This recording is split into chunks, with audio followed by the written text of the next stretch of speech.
ইন্না লিল্লাহি ওয়া ইন্না ইলাইহি রাজিউন। ভাই আমার আব্দুল নূর আজ ভোর 4 ঘটিকার সময় ইন্তিকাল করিয়েছে। ইন্না লিল্লাহি ওয়া ইন্না ইলাইহি রাজিউন।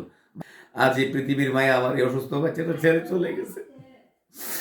ভাই আমি আর কোনোদিন আপনাদের কাছে বলবো না ভাই, আমি আপনাদেরকে আর কোনোদিন বিরক্ত করবো না। আমার এই আব্দুল নূরের জন্য যে আমার আব্দুল নূরের চিকিৎসাটা চালাতে হবে, আপনারা আমাকে একটু সহযোগিতা করুন। আমার ভিডিওতে একটা লাইক দিন, একটা কমেন্ট করুন, একটু সহযোগিতা করুন ভাই। আজকের পর থেকে আর কোনোদিন আমি আমার আর অসুস্থ বাচ্চার জন্য বলবো না, কারণ আল্লাহ পাক আমার এই মনটা দেখছে, আমার এই ধৈর্য শক্তি কতটুকু আছে। আমরা স্বামী স্ত্রী আলহামদুলিল্লাহ আমার এই বাচ্চাটার জন্য অনেক কষ্ট করেছি, অনেক পরিশ্রম করেছি। আল্লাহ তাআলা আমাদের প্রতি সন্তুষ্ট হইয়া খুশি হইয়া আল্লাহর মাল আল্লাহ দুনিয়া থেকে নিয়ে গেছে ভাই। আমি আর কি বলবো আপনাদেরকে ভাই, আমি আপনাদের মনে কারো মনে যদি আমার এই অসুস্থ বাচ্চাটার চিকিৎসার ক্ষেত্রে নিয়ে আপনাদের কারো প্রতি আমি আঘাত দিয়ে থাকি, কথার আঘাত দিয়ে থাকি, আমাকে আল্লাহর হস্তে আমার এই বাচ্চাটা দুনিয়া থেকে চলে গেছে। আপনারা দয়া করে আমাকে এবং আমার বাচ্চাটাকে ক্ষমা করে দেবেন। আমার বাচ্চাটার জন্য সবাই দোয়া করবেন। আল্লাহ যেন এই ফেরেস্তা বাচ্চা দুনিয়াতে আসছিল, আল্লাহ আমাকে দিয়েছিল, আবার ফেরেস্তা বাচ্চাটা আল্লাহ দুনিয়া থেকে নিয়ে গেছে।